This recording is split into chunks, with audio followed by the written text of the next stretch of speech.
Samsy. Hi guys, we got story time with Ronnie.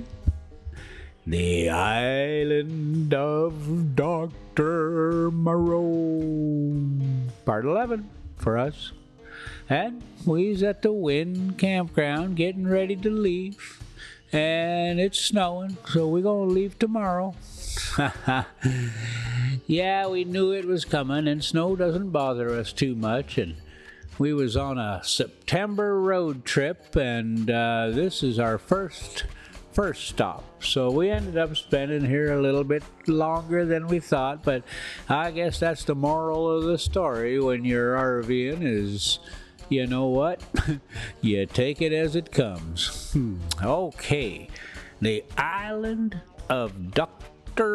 Moreau. We's on just wrapping up this chapter here, and we was yeah, okay. So he got onto the island, and he finally figured out. He finally remembered who Moreau was. But now that he's figured that out, we're like, oh boy. So he figured out that Moreau was an unmarried guy and had nothing but his own interest to consider, and that's how he ended up on this island doing whatever he's doing. All right, so let's pick it up. I felt convinced that this must be the same man. Everything pointed to it. It dawned upon me to what end the puma and other animals, which had now been brought with other luggage into the enclosure behind the house, were destined, and a curious faint odor, the halitus of something familiar, an odor that had been in the background of my consciousness hitherto, suddenly came forward into the forefront of my thoughts. It was the antiseptic odor of the operating room. I heard the puma growling through the wall, and one of the dogs yelped, as though it had been struck. Yet surely, and especially to another scientific man, there was nothing so horrible in vivisection as to account for this secrecy. And by some odd leap in my thoughts, the pointed ears and luminous eyes of Montgomery's attendant came back again before me with the sharpest definition. I stared before me out at the green sea, frothing under a freshening breeze, and let these and other strange memories of the last few days chase one another through my mind. What could it mean? A locked enclosure on a lonely island, a notorious vivisector, and these crippled and distorted men. Oh boy, that's the end of that chapter. That's the end of chapter 7. Let's buggy on into chapter 8. The crying of the puma. Here we go. Look at that snow. We're almost done with the snow. We'll get out of here. We leave in the morning, so I think the picture there, you can see there's like 4 or 5 inches of snow on top of everything.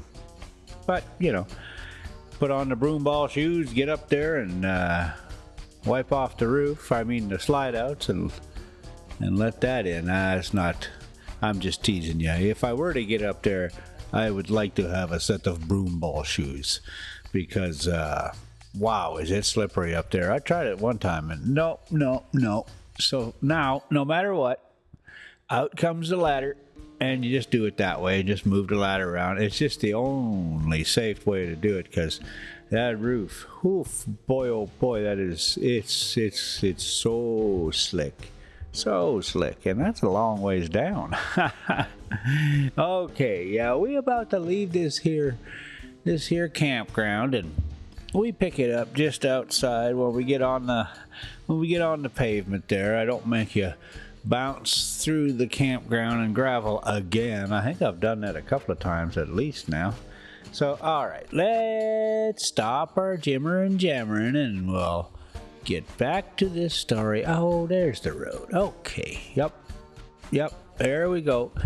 Nice little late fall. It's only, I don't know when it is, September. Going on a little road trip, probably trying to get over to Moab, and yeah, we got hit with this one, and then we went up into Caton, up in Colorado there in the San Juans, and yeah, sure enough, we got tagged again. So, you know, if you have an RV, why would you be scared to take it? You know, if it leaks, then you don't got a very good RV and you need to get that fixed. You know what I mean? And yeah, I'd be happier if I didn't have slide outs, because then I wouldn't have to deal with that snow on top of those toppers, and you know, the extra heat loss that goes out through those things. Anyway, let's get back to the story. We're eventually going to start talking about this chapter 8 and the crying of the puma. So here we go. See if we can get us a puma to cry. You poor little puma. Montgomery interrupted my tangle of mystification and suspicion. About one, and his grotesque attendant followed him with a tray bearing bread, some herbs, and other eatables, a flask of whiskey, a jug of water, and 3 glasses and knives. I glanced askance at this creature and found him watching me with his queer, restless eyes. Montgomery said he would lunch with me, but that Moreau was too preoccupied with some work to come. Moreau, said I. I know that name. The devil you do, said he. What an ass I was to mention it to you. I might have thought. Anyhow, it will give you an inkling of our mysteries. Whiskey? No thanks. I'm an abstainer. I wish I'd been, but it's no use locking the door after the steed is stolen. It was that infernal stuff which led me to my coming here. That and a foggy night. I thought myself in luck at the time when Moreau offered to get me off. It's queer. Montgomery, said I suddenly, as the outer door closed, why has your man pointed ears? Damn, he said, over his first mouthful of food. He stared at me for a moment and then repeated, pointed ears? Little points to them, said I, as calmly as possible, with a catch in my breath, and a fine black fur at the edges. He helped himself to whiskey and water with great deliberation. I was under the impression that his hair covered his ears. I saw them as he stooped by me to put that coffee you sent to me on the table, and his eyes shine in the dark.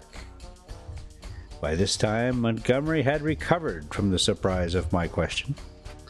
I always thought, he said deliberately, with a certain accentuation of his flavoring of his lisp, that there was something the matter with his ears, from the way he covered them. What were they like? I was persuaded from his manner that his ignorance was a pretense. Still, I could hardly tell the man that I thought him a liar. Pointed, I said, rather small and furry, distinctly furry. But the whole man is one of the strangest beings I've ever set eyes on. A sharp, hoarse cry of an animal pain came from the enclosure behind us. Its depth and volume testified to the puma. I saw Montgomery wince. "Yes," he said. "Where did you pick the creature up?" "San Francisco. He's an ugly brute, I admit. Half-witted, you know. Can't remember where he came from. But I'm used to him, you know. We both are. How does he strike you?" "He's unnatural," I said. "There's something about him. Don't think me fanciful, but it gives me a nasty little sensation, a tightening of my muscles when he comes near me. It's a touch of the diabolical, in fact." Montgomery had stopped eating while I told him this. "Rum," he said. "I can't see it." He resumed his meal. "I had no idea of it," he said, and masticated. "The crew of the schooner must have felt it the same.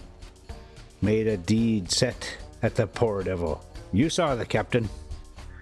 Suddenly the puma howled again, this time more painfully. Montgomery swore under his breath. I had half a mind to attack him about the men on the beach. Then the poor brute within gave vent to a series of short, sharp screams. All right, let's take a break and take a look at this. Road here, this drive. Where are we at? Oh, right. Yeah, okay. Now, I failed to mention what we was doing. So, we's, heading through the White Mountains of Arizona and Apache Sitgreaves National Forest. We on the Apache National Reservation, White Mountain Apache. Let's try that one. Anyway, that's where we's at, and we's heading. We taking a long way up into Colorado because of the road that connects Springerville to the 40 is just not worth going to because it's just so rough. You have to go so slow. We would have normally just boogied right over to Lyman Lake up there. It's a beautiful little spot, little state park up in the corner of the state over there, and but there's just no way out of it. You have to come back the same way because of that road. So if there's anybody in, well, I guess it would be in the free money department of the government. Hey man, them people need some money up there for that road. All right, let's get to it. Maybe we can get through this here chapter. I don't know. I you know what? It's all a blur at this point. All right, here we go. Where are we at? Suddenly the puma howled sharp screams. All right, here we go. The poor brute within gave vent to a series of short, sharp screams. "Your men on the beach," said I. "What race are they?" "Excellent fellows, aren't they?" said he absent-mindedly, knitting his brows as the animal yelled out sharply. I said no more. There was another outcry, worse than the former. He looked at me with his dull, gray eyes, and then took some more whiskey. He tried to draw me into a discussion about alcohol, professing to have saved my life with it. He seemed anxious to lay stress on the fact that I owed my life to him. I answered him distractedly. Presently, our meal came to an end. The misshapen monster with the pointed ears cleared the remains away, and Montgomery left me alone in the room again. All the time he had been in a state of ill-concealed irritation at the noise of the visit of I thought I could just zip right into it and it'll just flow just like water, but it did not. It flowed like molasses. ill-concealed irritation at the noise of the vivisected puma. He had spoken of his odd want of nerve and left me to the obvious application. I found myself that the cries were singularly irritating, and they grew in depth and intensity as the afternoon wore on. They were painful at first, but their constant resurgence at last altogether upset my balance. I flung aside a crib of Horace I had been reading and began to clench my fists, to bite my lips and pace the room. Presently, I got to stopping my ears with my fingers.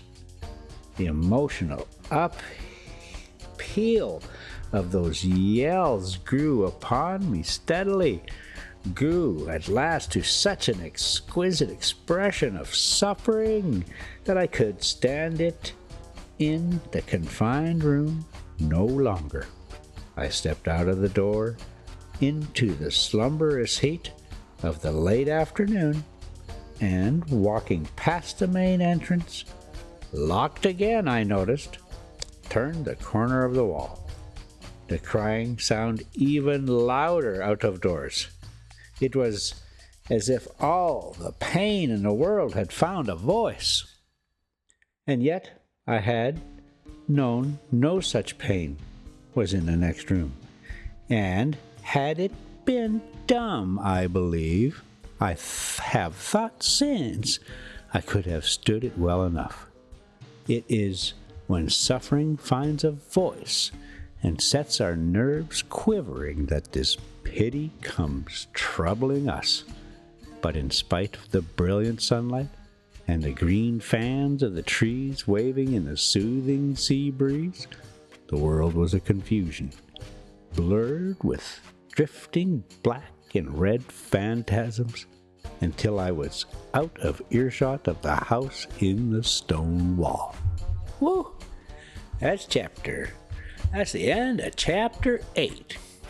That's the end of chapter VIII. Now we're going to stroll into chapter IX, or IX.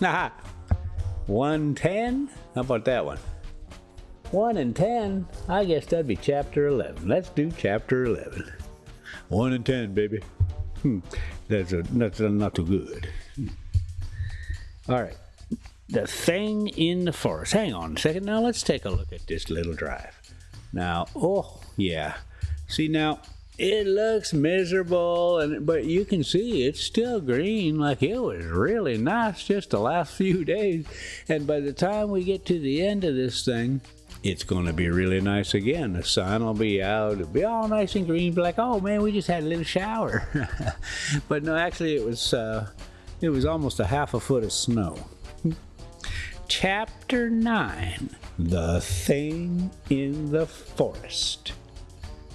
I strode through the undergrowth that clothed the ridge behind the house, scarcely heeding whither I went.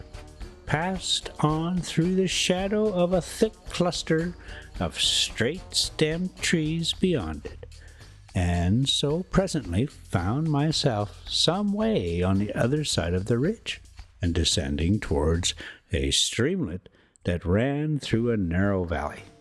I paused and listened.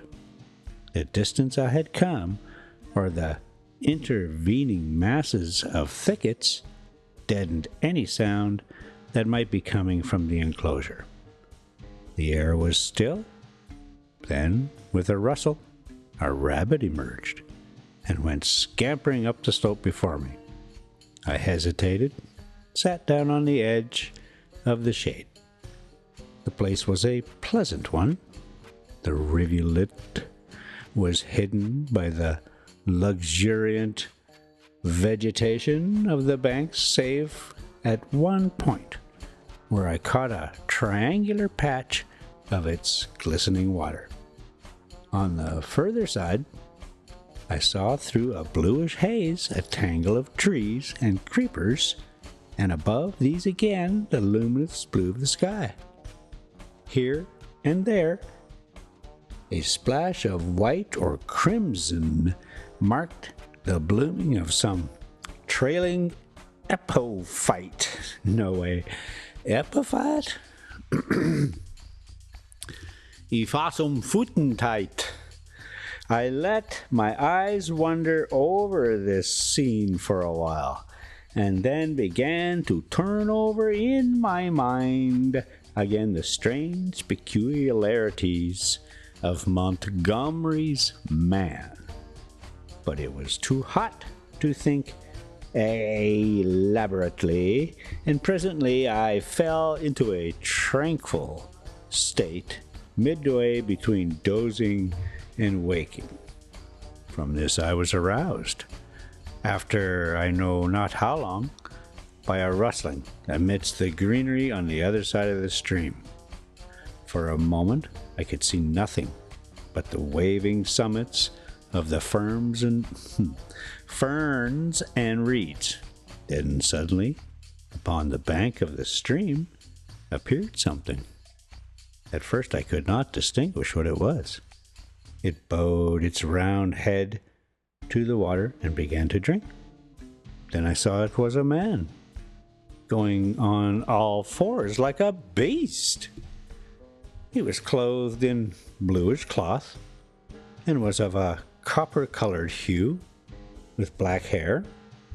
It seemed that grotesque ugliness was an invariable character of these islanders. I could hear the suck of the water at his lips as he drank. I leant forward to see him better, and a piece of lava, detached by my hand, went pattering down the slope. He looked up guiltily, and his eyes met mine. Forthwith he scrambled to his feet and stood wiping his clumsy hand across his mouth and regarding me. His legs were scarcely half the length of his body, so staring at one another out of countenance, we remained for perhaps the space of a minute. Then, stopping to look back once or twice, he slunk off among the bushes to the right of me, and I heard the swish of the fronds go faint in the distance and die away. Long after he had disappeared, I remained sitting up, staring in the direction of his retreat. My drowsy tranquility had gone. Oh, all right. I think we're gonna put a pin in it right there, because, well, mainly I need a drink of water.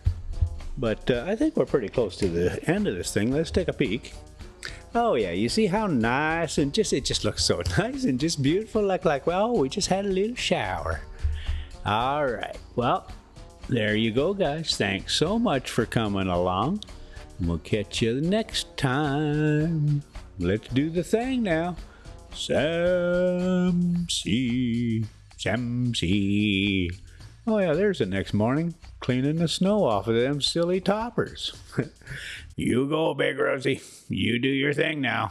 Ah, that's a good girl.